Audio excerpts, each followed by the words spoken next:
Hello and welcome to the instruction video for the 50-30-20 budget spreadsheet. After your purchase of the file, you'll get a download link to download the PDF file.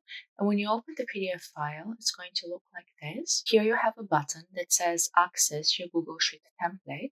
And when you click here, make sure you're already logged into your Gmail account. It'll ask you if you want to make a copy of the spreadsheet.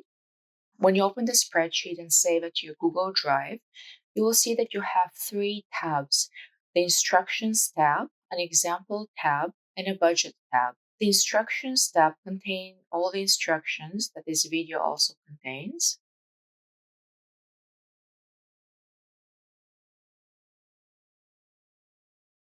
An Example tab is a spreadsheet that's filled in for you.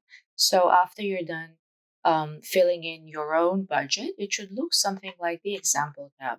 I'm quickly going to show you the Example tab and how that is set up. So here you have the dollar sign. You can change the currency to any other currency that you may want, and you'll automatically get updated in the entire spreadsheet. You have your needs, wants, and future expenses.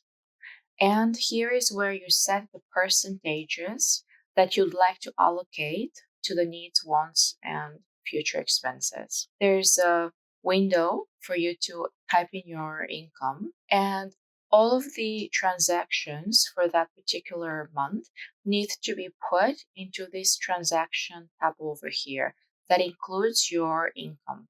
So, for example, here you're going to list all of your income sources, add a date when you get paid, because this will help to visualize your cash flow chart. The cash flow chart shows the fluctuations of your income or how much money you have at your bank account at any given time. So when you receive income, when you log in an income under your transactions, you're going to see a spike over here. So for example, 15th of December 2024. So look, around the 17th, we got this much income. So on the 1st, we get this. And then around the middle of December, we get this. And you can see how it gets you started over here. And then as you have expenses, the amount of money you have at the bank gets reduced. And as you receive more money, you see a spike of income coming up. This is useful is so that you can see if at any point during the month your income comes very low, because in case you have bigger expenses coming out, you could actually come in the negative. So it helps you to prevent any overdraft at your checking account. This chart here is a spending chart, which shows you the categories where you're spending money. It helps to create a visual category. So for example, in this case, this yellow chunk is going towards minimum payments of credit cards. And the table below arranges those amounts in ascending order. So from the highest amount that you pay to the lowest amount that you pay each month, it puts them in order. So in this spreadsheet, cells that are in light gray means that there is a formula inside, meaning that you don't type anything in. And cells which have a white background, you type your information in. What you're going to do is set up your categories underneath needs. We suggest that you customize your categories so you can make a copy of this one, say duplicate. And let's name this January. And what you're going to do here, let's say that, for example, that these are your categories. And once you enter them in here, they will become available as a drop-down menu over here.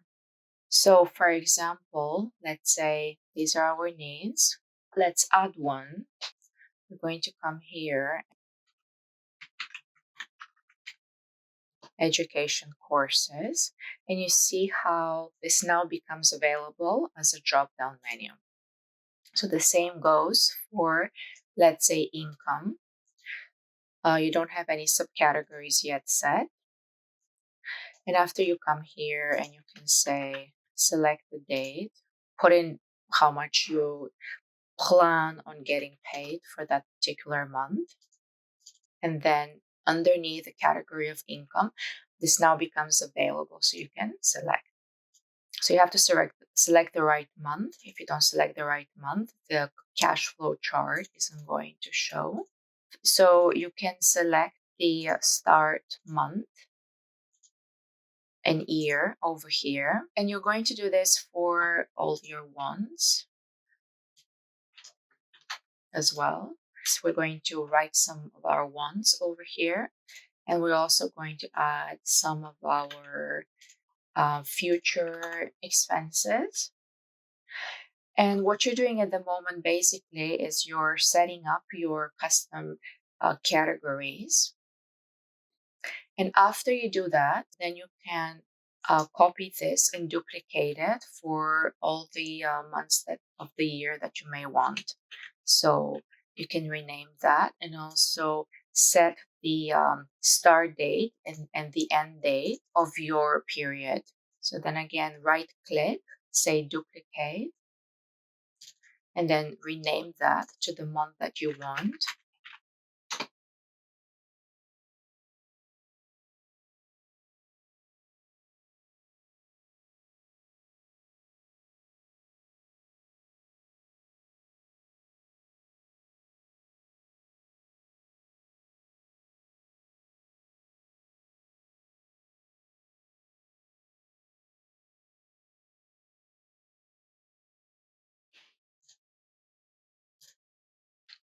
Now let's go back to the month of January.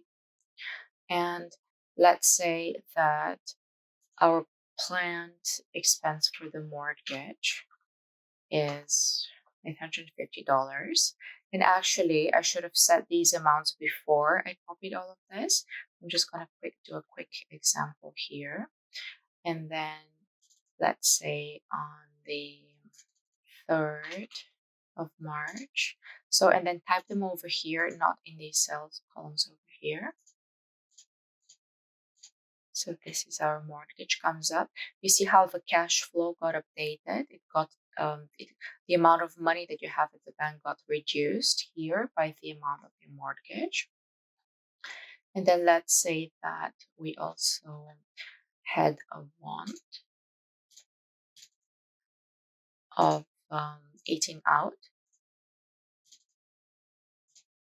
60, the big meal, right? So we see it over here, and you can see how the spending chart also gets updated.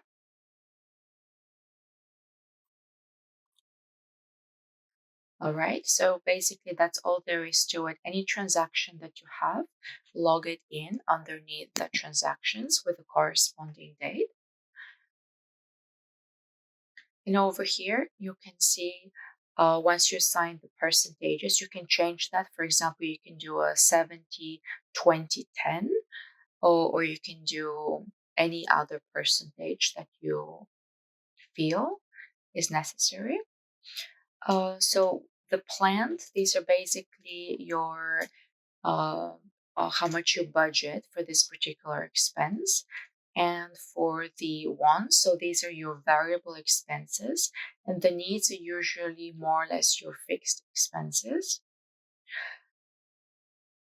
And your future expenses are things that you are putting away money for in the future. So, for example, the needs here might be your minimum credit card payments would be a need because you need to pay that every month. But for example, you can put extra payments towards your credit cards and you could put that under future expenses because you're paying them off to be better off in the future. Let me know if you have any questions or any suggestions in the comments below. If you like to contact me for any reason, you can do that either through my Etsy page or through the contact form on my website. Thank you so much. I hope this video has been useful and have a wonderful day.